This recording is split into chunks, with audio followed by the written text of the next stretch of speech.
लोकसभा में इतने शोर शराबे के बीच जीवना एक्ट अमेंडमेंट बिल को पास करा दिया गया है और इस साल किसी भी बैंक का निजीकरण नहीं होगा, ऐसा एक रिपोर्ट का कहना है। सभी बातों को डिस्कस करेंगे आगे। आने वाले अपडेट्स के लिए इस चैनल को सब्सक्राइब करें और बेल आइकन प्रेस करें ताकि कोई भी नोटिफिकेशन आपसे मिस ना हो। उम्मीद है आप सभी अच्छे होंगे और स्वस्थ होंगे। जय हिंद दोस्तों, general insurance business nationalisation amendment bill 2021, जिसके बारे में मैंने आपको पिछले वीडियो में भी समझाया था, उससे लोकसभा में विपक्ष की तरफ से पेगासस जासूसी को लेकर जो विरोध प्रदर्शन चल रहा है लोकसभा में, उसी के बीच सरकार ने इस बिल को पास करा दिया है। जाहिर सी बात है, इतना शोर शराबा के बीच किसी तरह का डिस्कशन भी नहीं हुआ, संसद की कार्रवाई रुक भी नहीं सकती थी और इसी का सरकार ने लाभ भी उठाया है। निर्मला सीतारमण जी ने विपक्ष से कहा भी था कि अगर वे इस चीज़ को लेकर सीरियस हैं तो बैठ जाएं और डिस्कशन करें, और आप लोग डरते हैं इसलिए आप लोग डिस्कशन से भाग रहे हैं। तो वहीं विपक्ष के नेता अधीर रंजन चौधरी जी ने कहा कि सरकार दशकों पुराने सरकारी इंस्टीट्यूशन को कैपिटलिस्ट के हाथ में देना चाह रही है और इस बिल को एंटी पीपुल और एंटी नेशनल करार दिया है।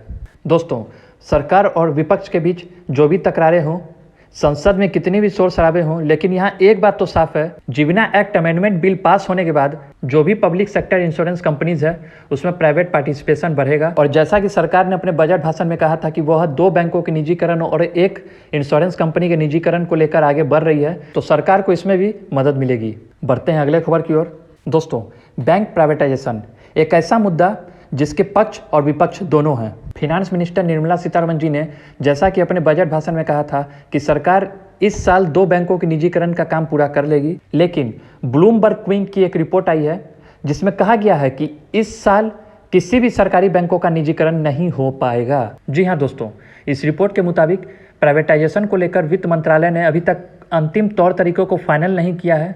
ऐसे में इस बात की संभावना नहीं दिख रही है कि इस फिनेंशियल ईयर में बैंकों का निजीकरण हो पाएगा।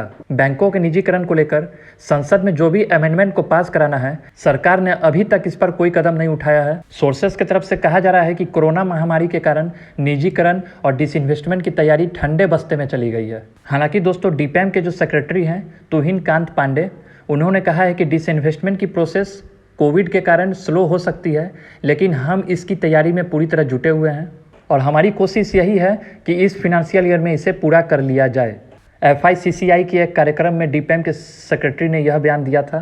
तो दोस्तों, एक तरफ जहां यह रिपोर्ट यह बताती है कि निजीकरण की प्रोसेस में देरी होगी, वहीं दूसरी तरफ डीपीएम के सेक्रेटरी का यह कहना कि इस फिनेंशियल ईयर में यह पूरा कर लिया जाएगा। तो दोस्तों, हम देख सकते हैं कि बैंक प्राइवेटाइजेशन की प्रोसेस आसान नहीं रहने वाली है। बहुत से स्टेज ऐसे हैं जिसे अभी पूरा करना बाकी है।